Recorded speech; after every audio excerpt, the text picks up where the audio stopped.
The moment I realized my girlfriend was cheating on me, wasn't loud. There was no dramatic scene.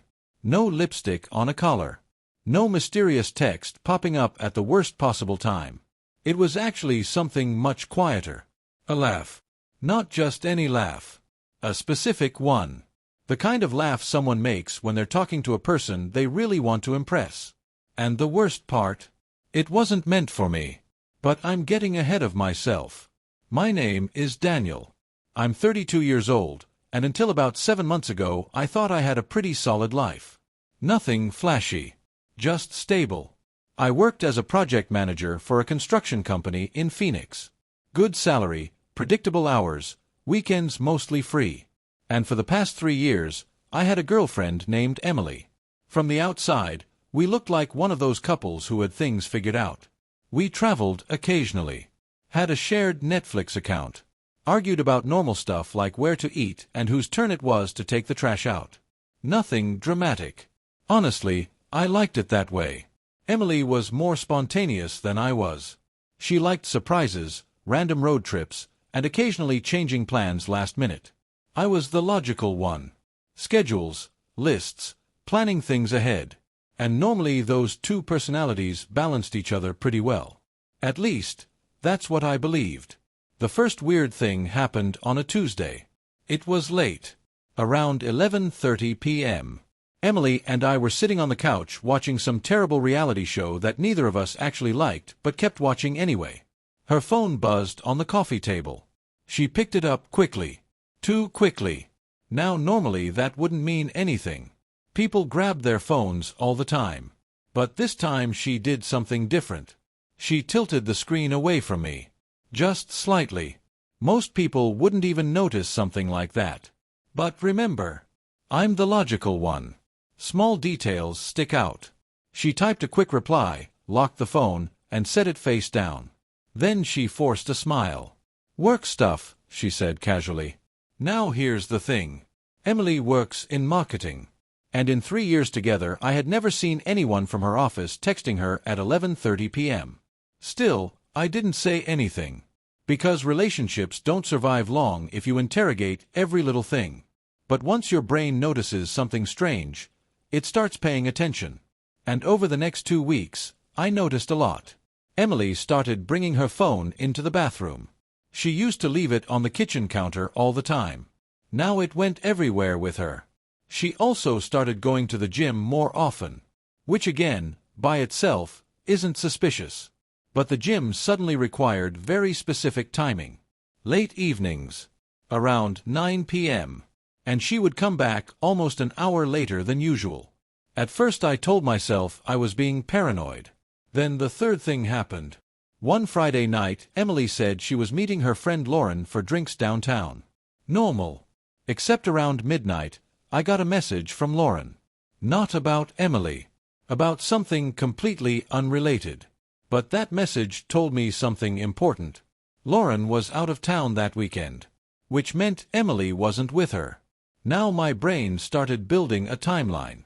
Emily left at 9:15 p.m. She said she was going downtown. Lauren wasn't even in the city. Which meant one thing. Emily was somewhere else. So I did something I had never done before. I checked our shared location app. Now before you judge me, Emily had insisted we both use it for safety. Her words. According to the map, her phone was at a small wine bar about 15 minutes away. Not downtown. Not near Lauren. Just a quiet little place I had never heard of before. At that moment I had 2 options. Option 1, ignore it and pretend everything was fine. Option 2, go see for myself. So I grabbed my keys. The drive over there was weirdly calm. No anger. No panic. Just this quiet feeling in the back of my head saying, "You're about to confirm something you really don't want to know."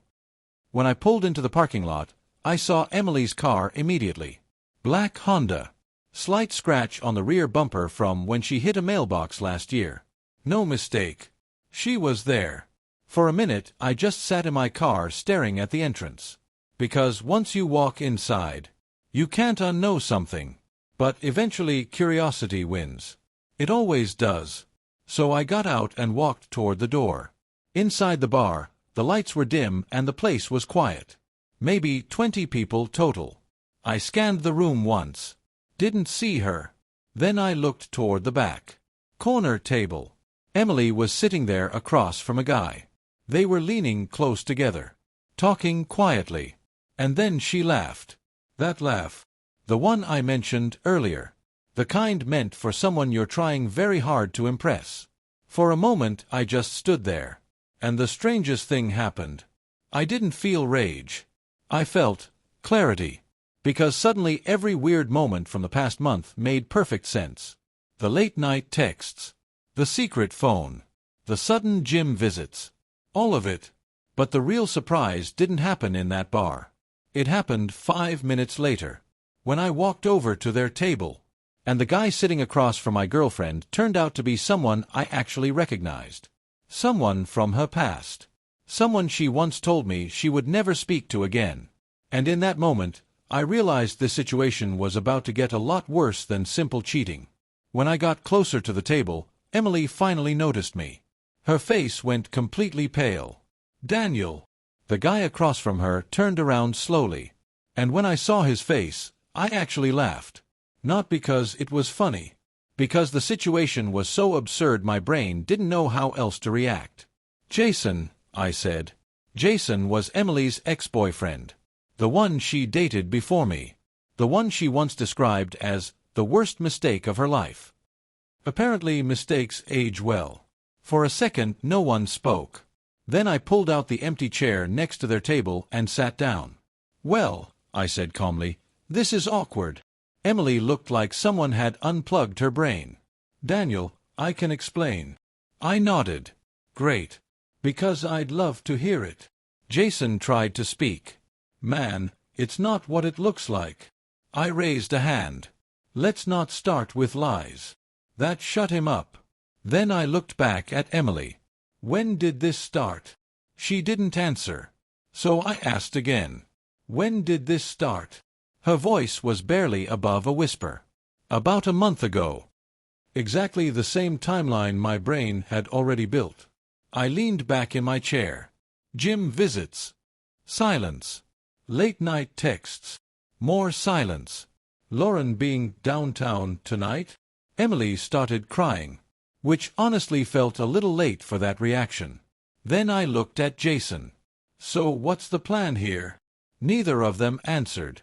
Were you going to tell me eventually? I continued. Emily wiped her eyes. We didn't mean for it to happen. I almost smiled. That sentence should be printed on a t-shirt for cheaters everywhere. Interesting, I said. Because most accidents don't involve secret meetings for 4 weeks. Jason shifted in his seat. It just started again. There it was. The truth hiding behind the excuses. Old feelings. Old history. People love reopening doors that should stay closed. I stood up from the table. All right, I said. That's enough. Emily looked terrified. Where are you going? Home, I said. And tomorrow you can come get your stuff. That's when she started panicking. Daniel, please, we can fix this. I shook my head. No. You made your choice. Then I looked at Jason. Take care of her. His expression told me he suddenly realized what kind of responsibility that actually meant. And I walked out. The breakup was messy. Moving boxes. Friends choosing sides. Emily sending long apology texts. I ignored most of them. But here's the unexpected part of the story. About 8 months later I ran into a mutual friend at a barbecue. And they casually mentioned something interesting. Emily and Jason were already over. Turns out when two people start dating through cheating, trust becomes a pretty serious problem. Shocking, I know. Apparently there were constant fights, accusations, jealousy. The relationship lasted about 5 months, which means they destroyed a 3-year relationship for something that didn't even survive half a year. That's almost impressive. Meanwhile my life got better. New apartment, better routine, less stress. Funny how that works. And here's the morally ambiguous part. About 2 months ago, Emily sent me one last message. Just a simple text. I made the biggest mistake of my life. I never replied. Not out of revenge. Not out of anger. Just because some chapters don't need additional pages. Anyway, that's my story. So now I'm curious. If you caught your partner cheating like this, would you walk away immediately? Or would you try to forgive them? Let me know in the comments. And if you enjoy dramatic true relationship stories like this one, make sure to like the video and subscribe. Because, trust me, people make unbelievably bad decisions every single day. And sometimes those stories end up right here. About 9 months after that night in the wine bar, I thought the whole situation was completely behind me. Emily was out of my life. Jason was out of my life. And honestly, that chapter felt closed. Life had settled down again. I moved to a smaller apartment closer to work, started going to the gym regularly, and reconnected with a few friends I hadn't seen much while I was in the relationship. Everything felt calmer. Then one evening something strange happened. I got a call from a number I didn't recognize. Normally I ignore unknown numbers, but for some reason I answered. Hello. For a second there was silence. Then I heard a voice I hadn't heard in months. Daniel, it's Emily. I leaned back in my chair and sighed quietly. Of course it was. What's going on? I asked calmly. Her voice sounded different. Less confident. More nervous. I know I probably shouldn't be calling, she said. But I needed to talk to you. I didn't say anything. So she kept going. Jason and we broke up a while ago. Yeah, I said. I heard. Another pause. Then she said something that honestly surprised me. He cheated on me. For a second I almost laughed. Not because it was funny, but because the irony was so perfect it felt like something a screenwriter would invent. You don't say, I replied. I know I deserve that, she said quickly. I didn't understand how much I hurt you until it happened to me. That sentence hung in the air for a moment. Because part of me wanted to feel satisfied hearing that. But strangely enough, I didn't. I mostly just felt distant from the whole thing. Daniel, she continued, I made a terrible mistake. I didn't interrupt her. I thought going back to Jason would fix something unfinished in my life. But all it did was destroy the best relationship I ever had. There it was. The classic realization that arrives 6 months too late. Finally, she asked the question I knew was coming. Do you think we could ever try again? I stared at the wall for a few seconds before answering. And the strange thing was, I wasn't angry. I wasn't even tempted. I just felt certain. No, I said calmly. She didn't speak. So I explained. Emily, the problem isn't that you cheated. She sounded confused. It's that I saw exactly who you become when things get complicated. Another long silence. Then she whispered, I understand. And for the first time since the breakup, I actually believed she did. Before hanging up, she said one last thing. I hope you find someone better than me. Honestly, I said, that shouldn't be too hard. She laughed softly. Then the call ended. And that was the last time we ever spoke. Looking back now, the weirdest part of the whole story isn't that Emily cheated. People make bad decisions all the time. The weird part is how close I came to spending years with someone who wasn't actually who I thought they were. But sometimes the worst night of your relationship ends up being the best turning point of your life. Anyway, that's the real ending to the story. Now I'm curious what you think.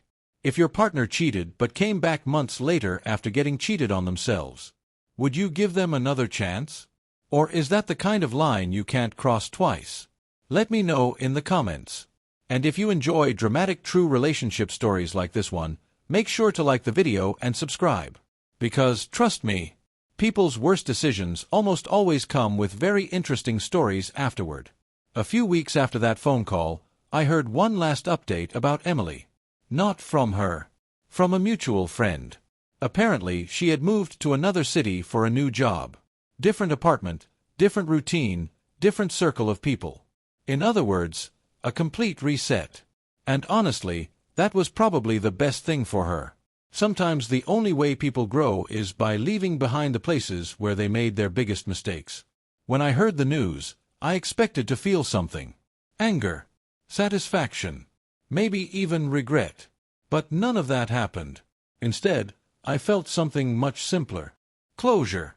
Because by that point my life had already moved forward. A few months after the breakup, I started dating someone new. Nothing rushed, nothing dramatic, just a normal relationship built slowly, without secrets or strange late-night excuses. And the biggest difference? Peace. No constant wondering what someone is doing. No small suspicious details adding up in the back of your mind. Just honesty. Looking back now, I realize something important. Catching Emily cheating felt like the worst moment of my life at the time.